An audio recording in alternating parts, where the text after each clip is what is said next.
दोस्तों नमस्कार। इजराइल फ़िलिस्तीन के बीच में हिंसक संघर्ष जारी है और इसी हिंसक संघर्ष के बीच में इंसानियत और मानवता को शर्मसार करने वाली एक घटना को अंजाम दिया गया है। दोस्तों, जब हम अस्पताल का नाम लेते हैं तो हमारे जहन में क्या आता है कि अस्पताल वो जगह है जहाँ पर लोगों की ज़िंदगियाँ बचाई जाती है, जहाँ पर लोगों की जान की सुरक्षा की जाती है, लोगों के रोगों का उपचार किया जाता है और उनको भला चंगा करके घर वापस भेजा जाता है। लेकिन आप कल्पना कीजिएगा, अगर उसी अस्पताल के ऊपर कोई बम धमाका हो जाए तो क्या स्थिति होगी। और यही हुआ है। हम बात कर रहे हैं गाज़ा शहर के एक अस्पताल जिसका कि नाम अल अहली है, और इसी अस्पताल के ऊपर एक बहुत बड़ा बम धमाका किया गया है जिसमें कि सैकड़ों लोग मृत्यु को प्राप्त किए हैं। सैकड़ों लोगों ने अपनी जान गंवाई है और इसमें बच्चे भी हैं, बूढ़े भी हैं और महिलाएं भी शामिल हैं।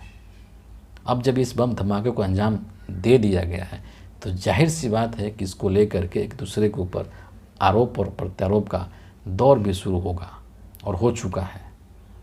और इसी क्रम में फ़िलिस्तीनी अधिकारियों ने इस बम धमाके के लिए इजराइल के हवाई हमलों को जिम्मेदार बताया है।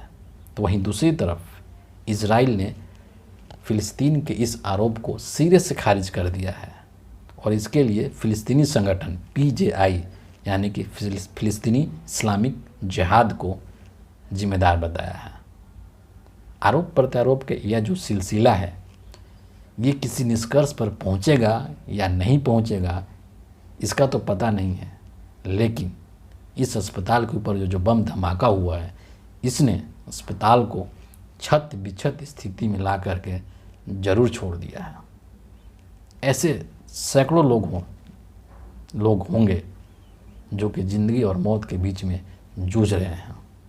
अस्पताल के प्रशासन के अनुसार वहाँ की स्थिति इतनी नाजुक हो चुकी है कि डॉक्टर्स हैं वो मरीजों का सर्जरी ज़मीन पर लेटा कर रहे हैं या अस्पताल के कॉरिडोर में कर रहे हैं। कुछ लोगों को इतना ज़्यादा और इतना गंभीर चोट आई है कि उनका अंग भंग हो चुका है, यानी कि उनका शरीर जो है वो कई टुकड़ों में बँट चुका है। दवाइयों का अभाव है, जो सर्जरी के इक्विपमेंट्स होते हैं उसकी भारी कमी है और इन सब के वजह से अस्पताल का जो इलाज करने का जो क्षमता है वो प्रभावित होगी और इससे अंततः जो मरीज होंगे उनके जान को खतरा होगा। तो आप समझ सकते हैं कि इस बम धमाके ने वहाँ पर कितना मार्मिक और कितना विभत्स दृश्य को पैदा कर दिया है।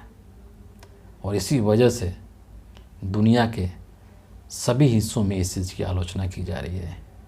यूनाइटेड नेशन संगठन हो या फिर इंटरनेशनल रेड क्रॉस जैसे मानवाधिकार संगठन हो, सभी ने इसकी तीखी आलोचना की है। इतना ही नहीं बल्कि दुनिया के कई देशों में इसके खिलाफ में विरोध प्रदर्शन भी किया गया है। अमेरिकी राष्ट्रपति जो बाइडेन, जो कि अरब मुल्क के नेताओं के साथ जॉर्डन में एक बैठक आयोजित करने वाले थे, इस बम धमाकों के वजह से उसको फ़िलहाल के लिए रद्द कर दिया गया है और इसकी तीखी आलोचना और भर्त्सना की गई है। क्योंकि किसी भी सभ्य समाज में या किसी भी एक संवेदनशील समाज में इस तरह के घटना को उचित नहीं ठहराया जा सकता है, क्योंकि ये जो घटना है वो इंसानियत और मानवता को शर्मसार करने वाली घटना है।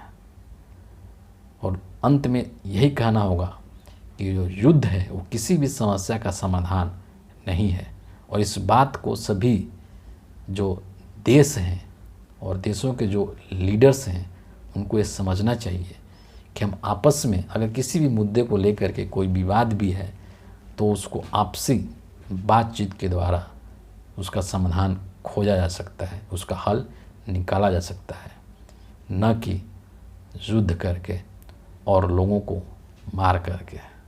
फ़िलहाल आज के वीडियो के लिए इतना ही है। आप सबका बहुत बहुत धन्यवाद।